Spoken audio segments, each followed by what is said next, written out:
देखिए, ये सारी जो बातें आ रही हैं वो सोर्सेज बेस्ड आधार पे आ रही हैं। कोई भी कैबिनेट मंत्री ने इसका पुष्टिकरण नहीं किया है। तो जब तक ये जो भी चेंजेस आ रहे हैं, अमेंडमेंट्स ला रहे हैं, जब तक वो पार्लियामेंट के पटल पे नहीं रखा जाता, as a member of parliament and as a spokesperson, मैं मानती हूँ कि इस पर प्रतिक्रिया देना सही नहीं होगा। और सब जानते हैं कि भारतीय जनता पार्टी की आदत डिरेल करने की है। जो देश के सामने जो गंभीर मुद्दे हैं उनसे ध्यान भटकाने के लिए पार्लियामेंट चल रहा है, पार्लियामेंट में बजट का सत्र चल रहा है, बजट के ऊपर बहुत सारी टिप्पणियां आम आदमी भी कर रहा है, तो उससे ध्यान भटकाने के लिए, अपनी विफलताओं से ध्यान भटकाने के लिए उन्होंने एक नया शगुफा छोड़ा है। तो जब तक ये पार्लियामेंट में नहीं आता है, मैं इस पर कोई किसी तरीके की टिप्पणी नहीं दूंगी। All India Muslim personal law board ने भी इस पर वो उनकी सोच होगी, वो उनकी प्रतिक्रिया है। मैं इस पर भी कोई टिप्पणी नहीं करना चाहूंगी, क्योंकि AIMPLB का इसके संबंध में जो भी विचारधारा होगी उससे ना तो हम वाकिफ हैं, ना हम उससे राजनीतिक कोई निर्णय ले सकते हैं। संविधान के दायरे में रहना बहुत महत्वपूर्ण है। इसी के चलते सुप्रीम कोर्ट ने महाराष्ट्र के गवर्नर पे क्या टिप्पणी की थी वो देश जानता है। आज दुर्भाग्य इस बात का है कि कॉन्स्टिट्यूशनल पोजीशन जो है उसको भारतीय जनता पार्टी उसका इस्तेमाल कर कर राज्य सरकारों को काम नहीं करने दे रही, खास करके वो सरकारें जो विपक्ष में हैं।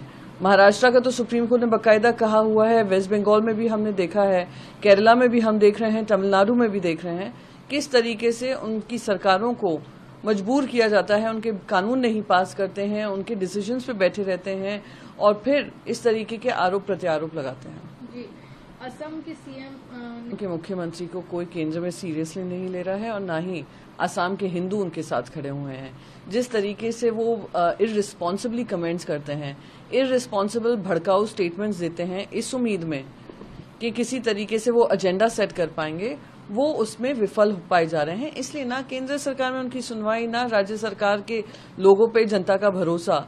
तो कोई भी टिप्पणी दें उस पर हमारी टिप्पणी करना मैं मानती हूँ कि आवश्यक नहीं है। जी, प्रशांत किशोर पढ़े लिखे हों या 10वीं फेल हों, जब तक जनता की सेवा ना करना जानेंगे तब तक जनता की सेवा नहीं हो सकती है, ना बिहार का उद्धार हो सकता है। बहुत सारे IAS अफसर आए जिन्होंने बहुत पढ़ाई की, पर क्या किया? भ्रष्टाचार की वजह से जेल में है। और 10वीं फेल की आप बात करते हैं, बहुत पढ़े लिखे लोग भी देश के खिलाफ काम करते हैं। तो वो एक नई पार्टी लेकर आए हैं, एक नया एजेंडा लेकर आए हैं। वो खास उस समय पे अपनी पार्टी लॉन्च कर रहे हैं जब JDU और RJD का घमासान होने वाला है, बिहार में चुनाव होने वाले हैं। तो वो उनकी प्रतिक्रिया होगी।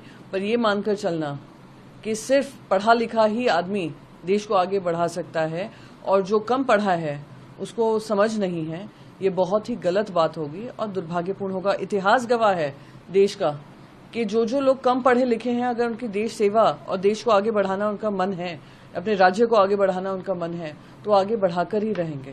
तो ये इस तरीके के दुर्भाग्यपूर्ण स्टेटमेंट शुरुआत में ही मैं मानती हूँ कि गलत है।